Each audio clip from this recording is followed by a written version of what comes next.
सादिया, आप tour guide के नाम से तो वाकिफ़ होंगे, इस कॉन्सेप्ट से तो आप वाकिफ़ होंगे ना? ऑब्वियसली बड़ा बेसिक सवाल है, मतलब why is it even a question, मतलब लेकिन चले आपने मेरी इंटेलिजेंस जानने की कोशिश कर ही ली है। तो well, tour guide is a person who helps us tourism में वहाँ की सकाफत, कल्चर वगैरह के बारे में बताता है, और भी वेयर अबाउट्स इलाके की अहमियत and all that, simple question. लेकिन मैंने सवाल इसलिए किया क्योंकि पाकिस्तान में शायद ये रेलिवेंट नहीं है ना, क्योंकि हम सब तो हीरो बन जाते हैं।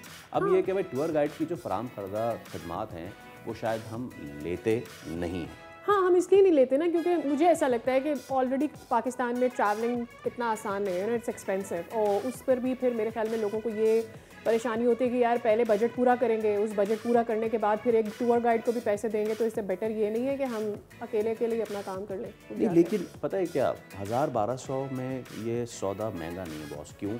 क्योंकि देखें, क्योंकि हालिया दिनों में एक तो स्वात का वास्ता आपके सामने, अच्छा, और फिर इसी तरह का एक वाक़या 2 दिन कबल थरपारकर में भी हो गया। यस, एब्सोल्युटली, हाँ, बिल्कुल। और वहाँ पर हमने देखा कि 10 अफराद को बचा लिया गया, लेकिन मोहम्मद तलहा हादसे में जान गंवा बैठा, जिसका ताल्लुक कराची से है। और दूसरी तरफ स्वात में तो बहुत ही बुरा हुआ, हमने देखा कि 12 कीमती जानें उस पानी की नज़र हो गई जिससे उनको बचाया जा सकता था, उन्हें इन्फॉर्म किया जा सकता था। Yes, I agree with you कि टूर गाइड जाने लेकिन बच भी सकती थी साहब। हाँ, मैं यही कह रही हूँ कि अगर टूर गाइड होता या उनको कोई बता देता, या उनको कोई ये बताता कि भाई इस पानी में आपने इस मौसम में ट्रैवल नहीं करना, यहाँ नहीं आना, कौन सी जगहों पर आपको नहीं मौजूद होना, तो प्रॉब्लली। अच्छा, अब इसमें पता है बात क्या है कि पूरे पाकिस्तान जब देख रहा होगा तो उसको ये हो रहा होगा कि यार ये हम स्वाद की नहीं, थर की बात कर रहे हैं। सहरा में लोग पानी में डूब के मर गए। नाउ दिस इज अस्टॉनिशिंग ना, ये असल बात है।